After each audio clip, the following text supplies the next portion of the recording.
Slaanesh is a compelling chaos god all things considered, even if most people don't want to admit it, and no, not just for gooner reasons. Slaanesh appeals to everyone who can feel an excess of anything. Sure, Slaanesh is going to support the type of person who downloads 50 different Skyrim mods from Lover's Lab, but she's also going to support the kind of person who meticulously mods Skyrim for a week straight until it's exactly how they want it, and presumably no longer resembles Skyrim. It's obsession and excess she seeks in her worshippers, not just the inability to keep it in your pants. And lo and behold, we come to her legion of dedicated Space Marines, the Emperor's Children. If you're a fan of the Emperor's Children, their fall to chaos is one of the most tragic in all of Warhammer, where a legion wholly dedicated to the Emperor's cause was corrupted and brought into chaos's clutches. If you aren't a fan of them, their fall to chaos was one of the dumbest things ever, because Fulgrim doesn't know the difference between his internal monologue and telepathy. Me being an Eldar player, you can probably guess which side I'm on, but my ever-present bias as aside as it can be, they're still worth talking about, so tell me, viewer.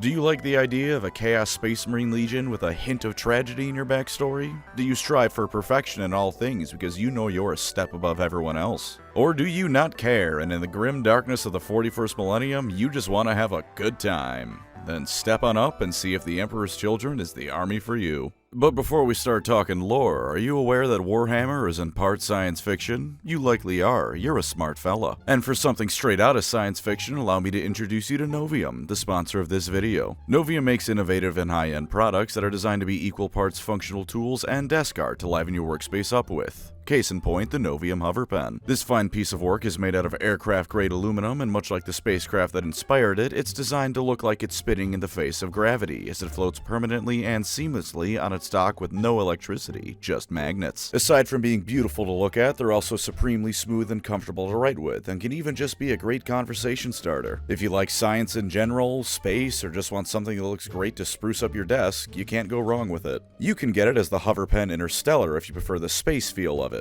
Sitting at a 23.5 degree tilt on its axis, just like the very planet we all live on, it received the Time Award for being one of the best inventions of 2022, which is some serious backing if I've ever heard of it. Coming in the colors of Space Black, Starlight Silver, Neptune Blue, or Mars Magma, you can tailor its look to fit the specifics of your starbound interests. And for those of you who want a piece of space all to yourself, the premium version comes with a meteorite shard that's older than the Earth itself embedded in the tip. Aside from being the oldest thing you're likely to ever hold, that's just plain and simple one of the coolest things ever. And for those of you of a more futuristic bent, there's of course the Hover Pen Future. With a full 60-degree tilt on its dock, this thing is practically floating sideways, and of course it looks like something that came from the future. With interchangeable tips and coming in deep black, frost silver, or mist blue, you can customize it to look exactly the way you want. Either Hover Pen variant would make a phenomenal gift for someone, be it as a wonderful piece of writing equipment or just to spice up their desk and make for a nice conversation starter. Use code Pancreas to get yourself 15% off the Hover Pen of your choice if you buy within the first 48 hours. If you don't, then you can still use it to get 10% after the first 48 hours. So what are you waiting for? Grab yourself or someone close a Novium Hover Pen today to make their writing experience that much better. Now then, time to edge demonetization. The Emperor's Children, as with all Space Marines, were created for the Emperor's science fair project he would go on to conquer the galaxy with. As is fitting for the Legion that considered themselves perfect, they were usually drawn from the children of Terran nobles rather than any random child grabbed off the street and pumped full of augmentations. The occasional orphan did still get the Oni treatment to become an Emperor's Children legionnaire, but by and large it was aristocrats and nobles making up their ranks. They were from the start often used as heralds and emissaries of the Imperium, and in many ways the Emperor's Children were a sort of golden standard amongst the Astartes legions. Not the bare minimum standard to be considered competent, but the ideal that a Space Marine could reach. Only reinforcing this was that when a group of Emperor's Children fought and died to the last to keep the Emperor safe from an attack on his life, he rewarded the rest of the Legion by allowing them to use his personal heraldry as their Legion's own, the Aquila. This of course made the Legion proud of their service and their abilities, and they deigned to see that standard kept. And to be as fair as possible, if the totally not God Emperor that created me, all my brothers, the guy who's technically my dad, and countless more said I was cool enough to wear his symbol, I'd be damn proud of myself too.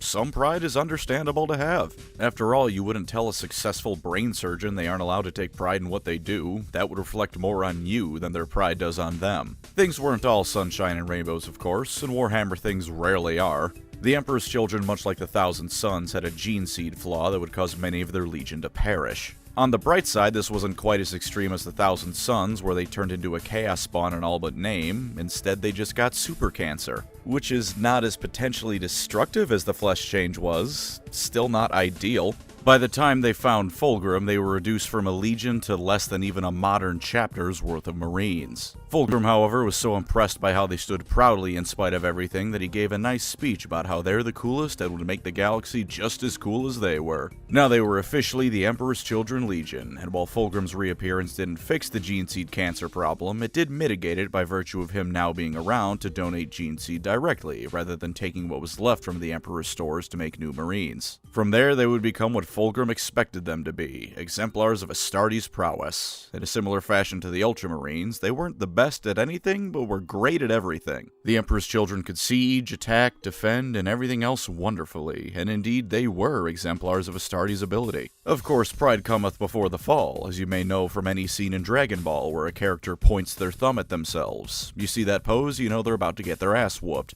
And at first it was stuff that sure, I can't blame them for taking pride in. Pride in their swordsmanship abilities? That's fair game. If my brothers and I spent our entire lives dedicating ourselves to being good sword fighters, I'd be proud of what we could do. Pride in their abilities as Space Marines? They were great at just about everything and got plenty of Legion awards. That's fair enough to be proud of. So proud of yourself that you try to conquer a world with only 8 Marines? Now that's where we start going from understandably proud to your ego is speaking for your brain. Even though Fulgrim did pull it off, that's the kind of thing that's just stupid to attempt. Plus, every world brought into compliance through peaceful methods was technically conquered by 0 Marines, so Fulgrim satiating his and his legion's ego like this is the sort of thing that could easily end in disaster for something arguably already surpassed by others. This sort of pride would, as the Great Crusade went on, become ever more present in the Legion. With few exceptions such as Saul Tarvitz, the Emperor's children would go from seeing themselves as exemplars who always strived to earn that reputation to viewing themselves as the unquestioned greatest Legion. In large part, they were unquestioned because if you did challenge them in any ways, like how Tarek Torgadon did to Eidolon in Horus Rising, the Emperor's children would throw a hissy fit. Not helping this was Fabius Bile, one of the Legion's apothecaries, deciding to devote himself to enhancing the Legion genetically. He was also doing this in part to find a true cure to the gene seed flaw they suffered from, but it wasn't like anyone had to twist the guy's arm to get him to start mucking about with everyone's genetic code. Doing this in any sort of way is a big no-no. Doing it with Xeno's DNA and whatnot from a civilization that worships Slaanesh is the kind of no-no that gets you super unpersoned. Assuming, of course, your Primarch bothers to stop you, which did not happen. This would in many ways culminate on the planet of Lair, which is indeed where many of the Legion's worst traits reach their peak, including the aforementioned Slaanesh-Xeno DNA augmentations. When Fulgrim took hold of the Lair Blade in one of their temples, his fate was just about sealed. It constantly whispered into his mind to take things just a bit farther, telling him to do things the otherwise noble Primarch would never dream of. Because Fulgrim, as I said, apparently lacks an internal monologue, he assumed the thoughts the demon and the sword whispered to him were his own, and with its influence, the Emperor's children slid further into depravity. There was a brief moment in time where Fulgrim nearly saved everything, however. When Horus came to bring him to his side, he at first almost had his ships open fire on Horus's. Then Eidolon said, "But my liege, surely you cannot make such a decision without your trusty sword by your side." So he took the sword and then it was back to being corrupted. Why yes, Fulgrim did have breakfast today. What do you mean how would he feel if he didn't? With Fulgrim and his kids on the traitor's side, it was just a quick pit stop at Isfahan's 3 and 5 before all that was potentially good about them got sent straight to hell. Fulgrim kills his best bud Ferris, gets possessed, and the Emperor's children are now on the fast track to hell. The pursuit of perfection overtook the Emperor's children, and after enough time, even that as a goal faded away for plenty of the members. Now it was just about feeling good, or for that matter, feeling anything at all. Rewriting your nervous system so pain and pleasure are the same thing? That's just a quick trip to Fabius Bile. Summoning demonettes at the crescendo of a concert? We call that an after party around these parts. Turning your vocal cords into a stereo system? As long as your opponent isn't deaf, that's not only metal as hell, but a valid form of warfare. By the time of the Siege of Terra, the Emperor's children had devolved from noble warriors into sensation-craving psychotics, something just about everyone around them had taken notice of. Perdurabo noticed it before Fulgrim ascended to Demon Princehood. Now it was even worse. The Emperor's children barely even participated in the siege proper. Some of them attacked the walls, and Fulgrim fought both Sigismund and Rogel Dorn, but for the most part, the Legion just walked around doing unspeakable things to Terra's inhabitants. Come the end of the Siege of Terra, they were pushed back into the Eye of Terror alongside the rest of the traitors, with Fulgrim putting Gilliman into a coma as a parting gift. The last thing they did as a legion was the Battle of Scalathrax. Initially, the Emperor's Children had a sizable advantage over the rest of the traitor legions in the Eye of Terror. Since they spent most of the siege turning civilians into either drugs or marital aids, they suffered relatively few casualties and thus could raid the other traitor marines with ease. This was before Abaddon got the Black Legion going, so meaningful resistance against them was almost non-existent. On the planet of Scalathrax, they faced the World Eaters, but the weather was so cold that the legions who were either devoted to every sensation possible or devoted to killing things no matter the circumstances both said it was too goddamn cold to fight each other. Karn the Betrayer, who was in fact going to earn his nickname here, decided that if no one was going to fight, he'd make them fight, and took a flamethrower and started burning every hiding spot to the ground. Forced to fight both the other legion and each other for the remaining warm spots, the two legions both fractured here, spending the next few millennia as scattered warbands. In the case of the Emperor's Children, they either sold themselves off to the highest bidder, did their own thing seeking greater and greater highs, or tried to find Fulgrim on his pleasure planet in the Eye of Terror, since he was one of the Primarchs who just kind of pissed off into the corner for 10,000 years. They did throughout all this time keep the name the Emperor's Children though, using it to mock the Loyalists. It's an alright joke, I guess. Come modern 40k, however, they've finally come back to the spotlight. With rumors that the Illuminator was returning proved true with Fulgrim's new model, the Emperor's Children have been given new life. The Great Rift has given the Emperor's Children the greatest opportunity of all factions in the setting, save perhaps the Orcs and the Dark Eldar. Now with it, they can freely appear almost anywhere they wish to, finding new worlds and distorted realities to satiate themselves on for but a moment before moving on to the next one. With Fulgrim's return, they have also regrouped in a way not seen for thousands of years, the egos of countless warlords bent to the will of Slaanesh's mightiest peacock. The time is nigh for the Emperor's Children to throw the mother of all parties, and unfortunately for the people of the galaxy, they're the entertainment. So let's get the party started and go over their positives, shall we? For lore positives, the Emperor's Children are bar none the easiest chaos army to create your own motivation for. The question, what does my warband care about, is easily answered with, what has anyone ever cared about? The only universal point they all share is excess. This can manifest as a warband's commander wanting to just go all over the place raiding every planet for meth lab ingredients, but it can also mean they wish to become the perfect general, one who has a plan so amazing nothing can stand against it. Some may wish to hone one martial skill like swordsmanship to perfection, others to try and master every martial skill possible. Some have a grudge match against the Imperium and take it to extremes other Chaos warbands don't even reach, and some, of course, just want to have a good time. If you can think of a motivation, it's valid. Fabius Bile is trying to reinvent humanity and to some level thinks he's doing the Emperor's work and is helping the galaxy out. You could, in theory, have your warband fighting for a technically just purpose. Have a bunch of Emperor's Children build an orphanage. The orphanage is probably filled with children whose parents they turned into cutlery sets, but hey, in their deranged minds, they're both being excessive and being good people. The Emperor's Children can also be used in any sort of narrative engagement you can think of.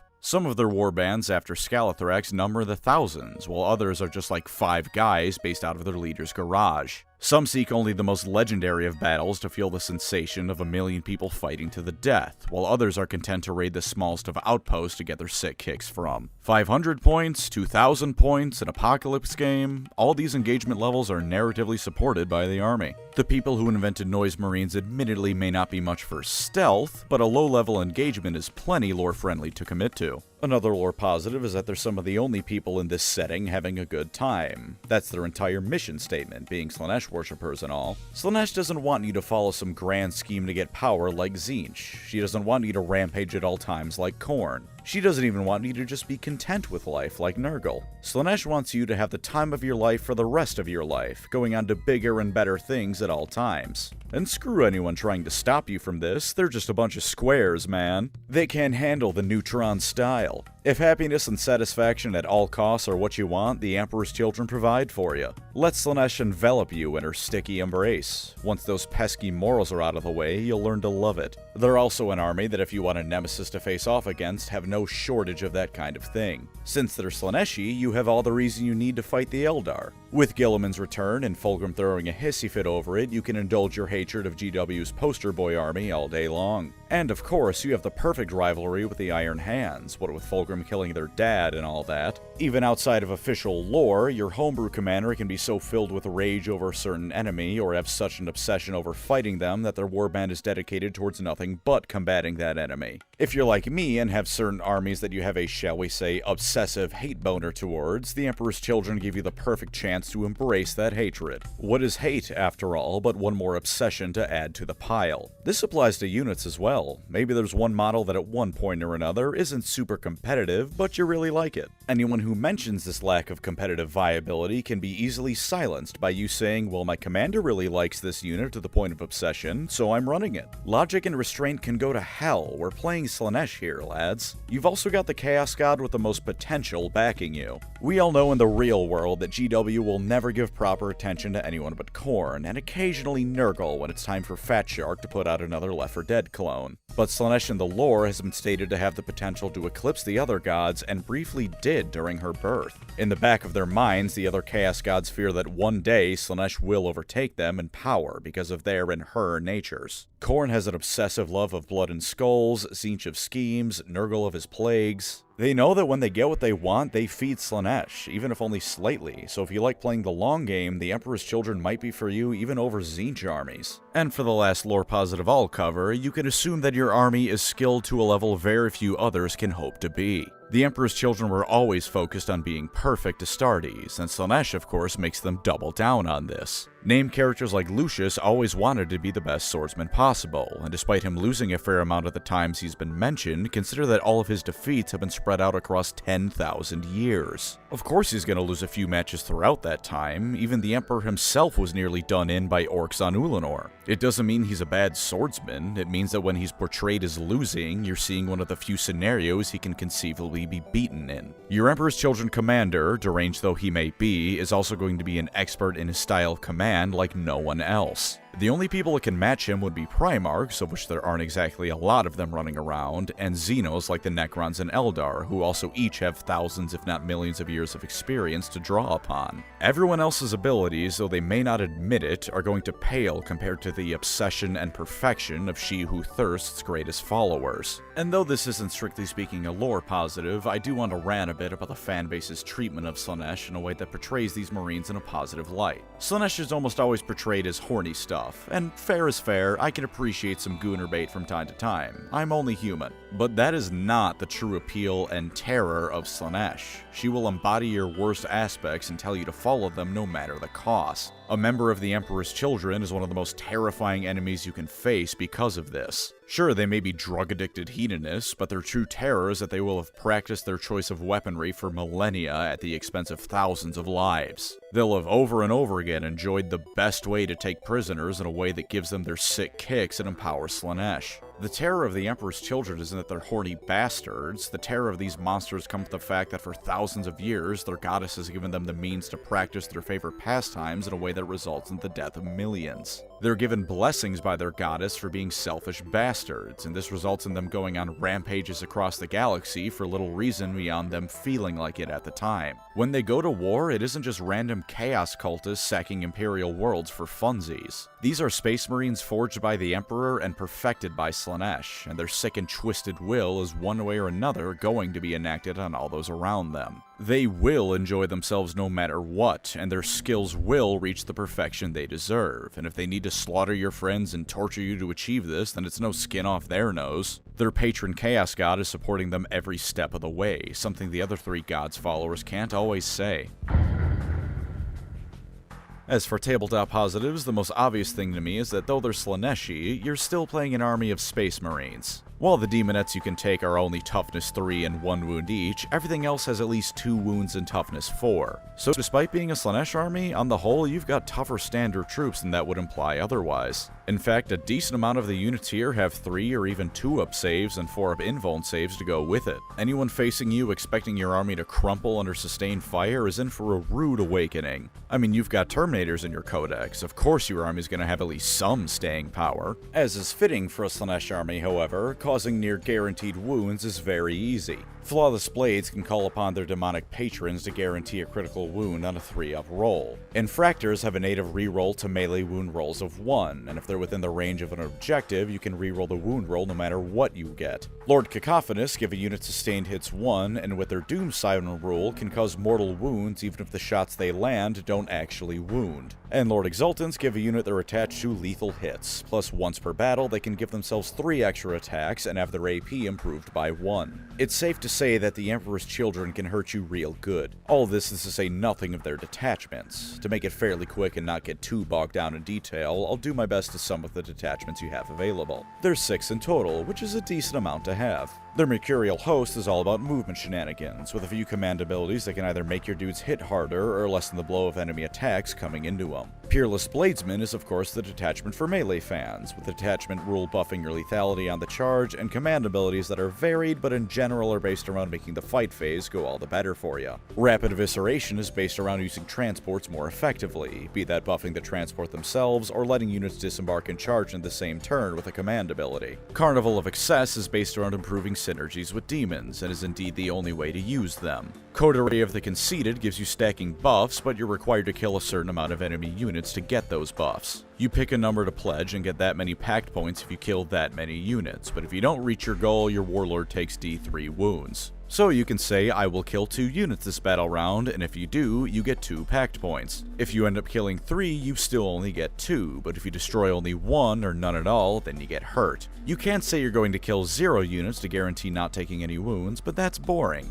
And the buffs are worth it, so if you're confident, this detachment is certainly worth looking at the very least. The stratagems for this detachment, meanwhile, are a mix of either making your units tougher or making them stronger, so you can kill enemy units to get your pact points, with a once per battle round stratagem to increase the number of units you need to kill by 1. This sounds almost insane, but you use this after you've either shot or chopped an enemy to death. If you're an overachiever, this is actually really good, because it can be the last thing you need to get yourself rerolls of 1s to hit or wound on everything. And the final detachment is Slaanesh's Chosen, which is all about making characters better. Another positive is that you can gear the army to be good at pretty much everything depending on what you take. A Demon Prince either gives units near it that charge +1 to AP, or potentially cause up to 6 mortal wounds themselves after they charge if it's the Prince with wings. Tormentors have sticky objectives, which allow you to play aggressively, but alternatively, loading up on Terminators allows you to play a bit more methodically or even defensively. And looking through the codex, there's like a million different things that say during your shooting phase do X, or apply X after a unit shoots, or while a unit is shooting, X thing happens, so if you want to be a shooty army, that's also perfectly valid. A lot of it does involve battle shock tests, which isn't the best thing ever, such as with the Noise Marines, but stealing an objective because you're blasting AC/DC at the enemy is both flavorful, fun, and can be useful for stealing yourself some victory points. And of course, the name characters are hitting, even if there could be more of them. Lucius the Eternal unfortunately doesn't have his respawn ability as a mechanic, but against characters, monsters, and walker units, he can reroll all hit and wound rolls. With precision on the Layer Blade, he can guarantee he's getting those rerolls, and if he's not leading a unit, he has fights first. While he doesn't have a ranged attack, he can choose to cut into chaff or characters equally well based on the weapon he uses, so he's properly brutal in melee, and both weapon options hit on 2-ups, as is fitting for a duelist of his caliber. And with a 2-up save, 4-up invuln save, toughness 5, 6 wounds, and a 5-up feel no pain save, he's pretty goddamn durable. But of course, this is modern 40k, and in modern 40k it doesn't matter how cool a certain character is, especially a Space Marine character, because you look 5 feet to the left and there's his fucking dad. Enter Fulgrim. 16 inches of movement and fly means he can be just about everywhere. 11 toughness, a 2-up save, 4-up invuln save, and 16 wounds mean that despite being Slaaneshi, he's a goddamn tank. He has a decent ranged attack, but of course in melee where he shines, he's a monster.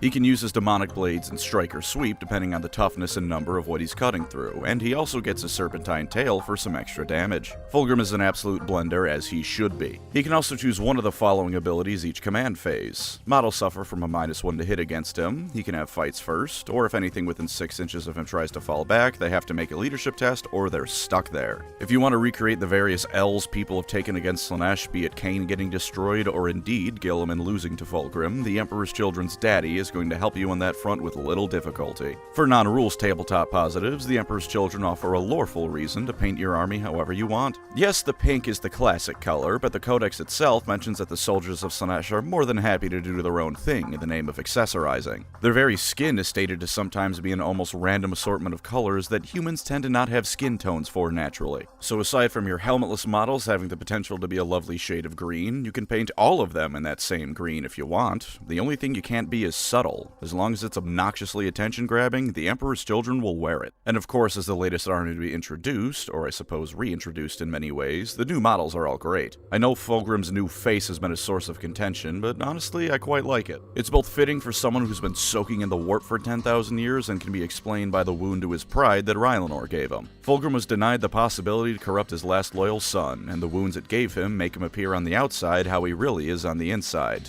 And everything else just looks great too. I know it isn't entirely unique to them, but even the Slaaneshi heads for the Sorcerer and Demon Prince look great in that horrid excessive way Slaanesh units should. If you want a good-looking army that gives you the potential to unleash your creativity however you want, the Emperor's Children thankfully have provided. Not even the Seekers of Perfection are themselves perfect, however. The Emperor's Children have in some ways the worst flaws of any legion out there, and are just as screwed as any other traitor legion is inherently regardless. Let's go some of their narrative issues. First off is like I said at the start of the video, you're either going to find the Emperor's Children's fall to chaos really compelling and interesting, or complete and utter dogshit writing. To be as fair as possible, Fulgrim's fall and that of his sons came about when the Horus Heresy was almost certainly supposed to be like 10 books max. The writers did their best for a relatively short series, given how much had to be covered, and then GW executives politely asked them for another 50 books to stretch things out over after some of the biggest moments had already come and gone. And in some ways, the broad strokes of them going from noble warriors to insane hedonists are still present. But that doesn't change the fact that at the end of the day, their fall ultimately came about because Fulgrim Daddy Dearest picked up the penis sword and let it convince him that demon orgies and paintings made of human feces are the hot new craze. So in terms of narrative, you might not be the biggest fan of their origins. Relatedly, and as with all Chaos Space Marines, their characterization has kind of reached its endpoint.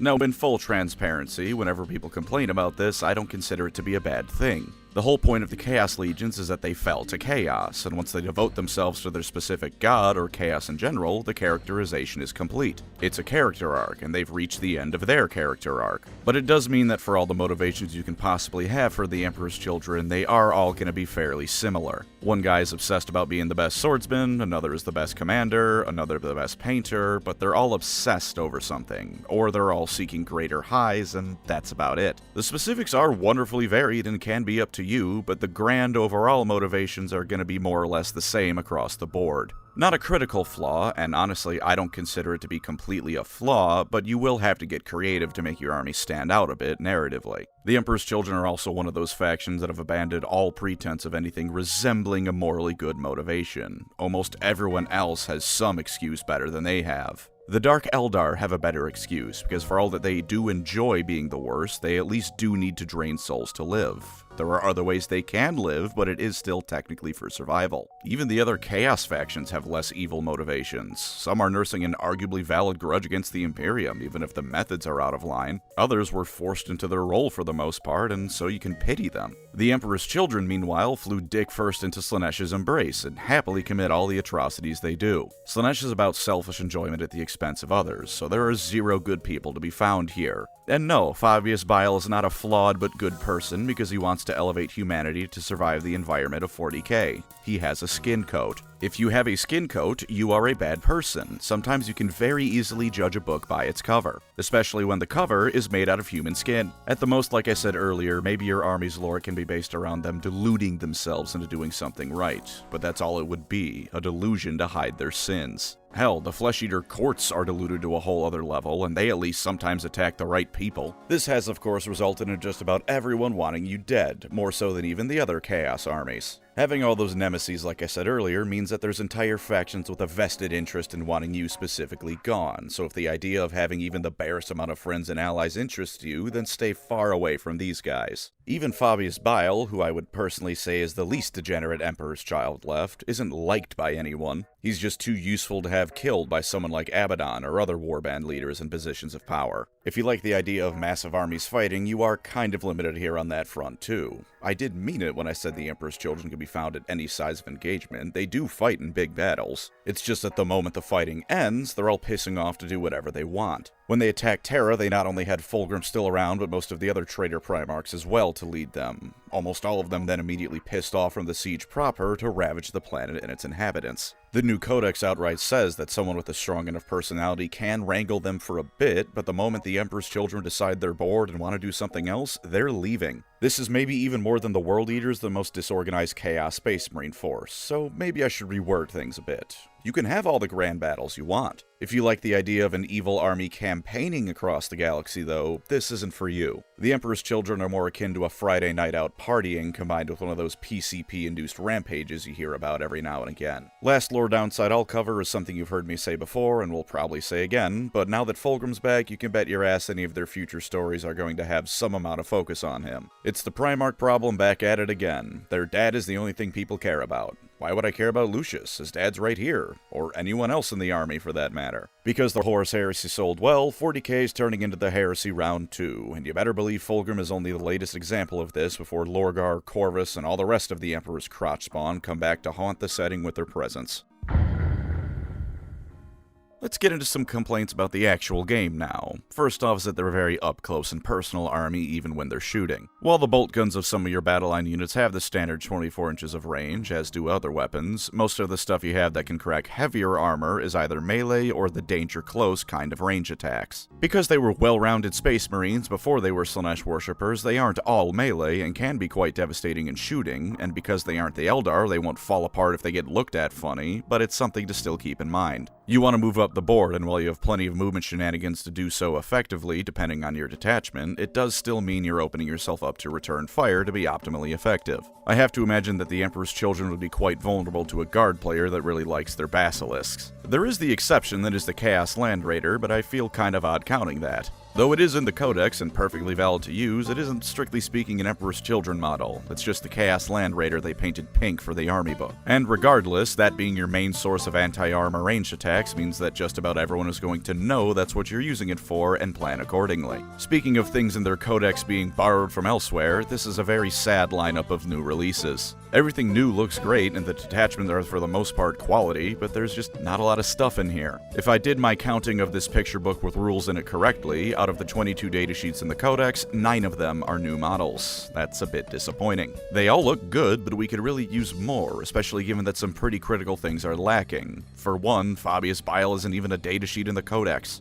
I am holding the Codex while I write this. I can confirm for you, his rules are not in it. Speaking of things not in the Codex, where are most of the demons? Because they're not here. This is even worse than just missing Fabius Bile because it's the second layer of Chaos Demons sucking in 40k. In Age of Sigmar, each Chaos God is like half a dozen more models than they do in 40k, and now for the Emperor's Children, the Slaanesh options you had were reduced even further. Why? Why do you hate your mainstay bad guy faction, GW? Is this a decades late overcorrection for the end times? Because while I appreciate you putting the Helldrake in the army, you don't really get credit for it. All you had to do was make the rules kind of fit the Emperor's Children playstyle. You didn't make anything new here. This hurts the army aesthetically as well. Like I said, they do have a Land Raider as an option, but in the official Emperor's Children color scheme, this looks like Barbie's emo goth phase, where she threw black on all her outfits, but she's still Barbie, so everything is obnoxiously pink. I understand that the minis we play with are toys, I have no problem admitting that, but some of these things in the Emperor's Children color scheme look aggressively like toys. The Terminators you can take too are just standard Chaos Terminators. You can color them like the Emperor's Children, but the models are clearly designed as part of a generic Chaos Marine force. It clashes, especially against the newer stuff. Feel free to blame a lack of updated models, a lack of new models, or both as to why this issue exists. All I know is that just because the Mauler Fiend is colored pink doesn't mean it looks like it belongs amongst Fulgrim's sons, although fair is fair, given the insane nature of the Emperor's Children, that could be part of the charm if you're into it. I guess there's also the standard warning that Fulgrim is a big expensive model at 385 points, so if you lose him turn 2 to a Fire Dragon firing line like a stupid dum-dum, things are not not looking good for you.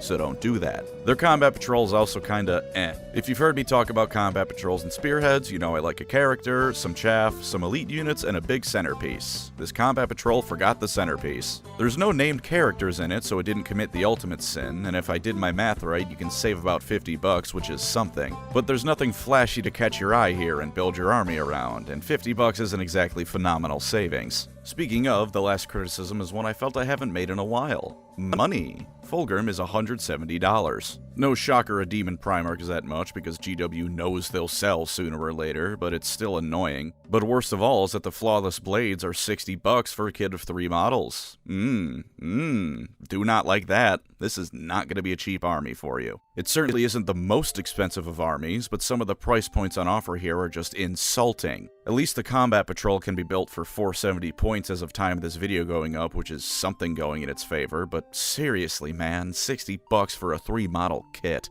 I wonder why Fulgrim and the Flawless Blades hadn't sold out on the web store when I was writing this. Could it be that 60 bucks for 3 little plastic dudes is perhaps taking the piss a bit? Admittedly though, there's not too many things to complain about for the rules specifically on my end. Both to keep these videos as a more general overview and because I've never been too in tune with super specific balancing in any game, the army as the broad strokes appear to me look pretty good. There should just be a lot more of it. It's like if you ordered a meal and it was one of the best ones you ever had. Perfectly cooked, perfectly seasoned, the texture was just right. The big problem is that there's only 3 bites worth of food and it costs $60. That's the Emperor's Children compared to the rest of 40k. What's here is very good, I wish there was more, and I wish that what we had wasn't as expensive as it is. And that's the Emperor's Children. Once upon a time the Imperium's finest, now the Goddess of Excess's worst. And while I am an Eldar player, I wouldn't have them any other way. After all, what is a universe like 40k without an eternal nemesis to focus all your hatred on? Maybe that's a bit obsessive of me, but hey, I am an Eldar fan. Remember who it was that made Slaanesh.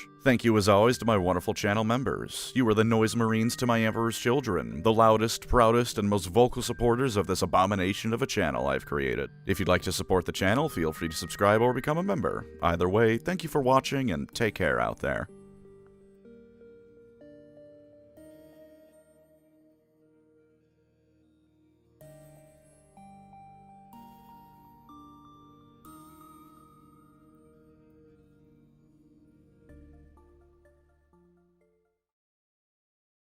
Okay, yes, hi, I couldn't stop myself from doing this. I know I made the joke, but it was not the Craftworld Eldar who made Slaanesh. They're explicitly the ones who tried to stop the rest from doing it, and then later fled from the Eldar Empire before Slaanesh was born. The Drukhari? Oh, absolutely, those goblins had a hand in making Slaanesh, but the Craftworld Eldar did not. If you're gonna insult me for being an elf simp, at least do it right. Because if that's the route we're going down, you can far more validly blame the Death Watch for her continued existence than you can the Craftworld Eldar. Thank you, Captain Artemis, you absolute cockhead.